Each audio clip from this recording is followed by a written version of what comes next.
Minnesota Vikings are about to enter training camp, and you need to keep an eye on this one guy who wasn't even an initial undrafted free agent.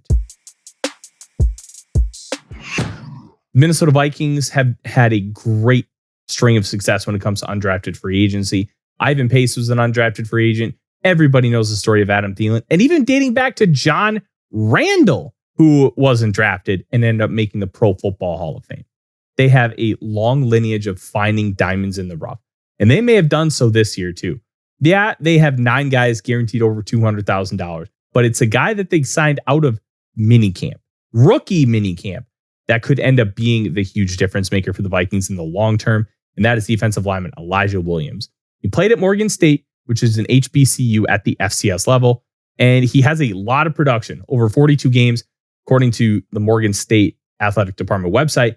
31 sacks and 52 tackles for loss across 42 games. Pretty impressive numbers. He was able to get pressure and do it consistently for the Bears. But here's part of the problem. He played at an HBCU, which is at the FCS level. It's not playing at an HBCU that is a problem. It's playing at the FCS level. When you play at the FCS level, you are playing a lower level of competition. If you dominate, there's probably a reason for it. But where the real intrigue here is, why didn't he get elevated to the FBS level? Because he had 9 sacks in 2022, 7 in 2023, and 11 in his senior year. He was consistent, and he was consistently doing a lot of good when it came to getting pressure in the backfield. So why didn't he elevate? And I think that's a very good question, and one will probably learn with his play early on in training camp. But where this comes into play is, how does that translate? How does production translate to the next level? We don't have a good enough answer there, because sometimes production translates 1-to-1, sometimes it doesn't translate at all. And when you're going from a much lower level than just the FBS, it makes it significantly harder for you to be able to take that leap to the National Football League. But here's where things get really interesting. He has a very similar path to Javon Hargrave. Now, Hargrave was a 3rd-round pick, and it's hard to say that they're 1-to-1, but their athletic profiles are similar, even though Hargrave was about 30 to 40 pounds heavier than Williams.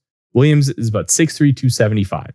And when you're a pass rushing defensive tackle, that is very small. But the Vikings have not shied away from bringing in smaller players. Tyrion Ingram-Dawkins is a 275-pound interior rusher, and he's 6'5". They drafted Mekhi Blackman and Jordan Addison, who both weighed less than 180 pounds. Ivan Pace is one of their better defensive starters. And guess what? He's under 5'11". They have never had a problem under Kwesi Ofementa of targeting guys who are smaller. And what's really interesting is Hargrave made the jump from the HBCU ranks, and Williams could be the next guy.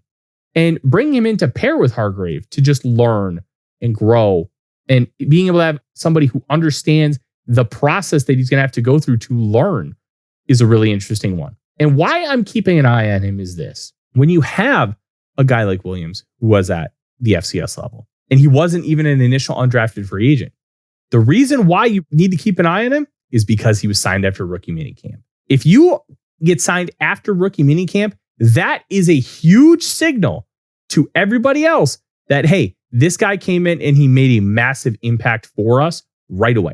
Because he made a massive impact, guess what? There we go. He already has a leg up over all the other UDFAs who got signed before that happened. Make no mistake about it. Elijah Williams is a long shot, and he's going to have to do a lot to make the team. But he's somebody that's very worth keeping an eye on, because there are a lot of things to link him to potentially making the team coming out of training camp.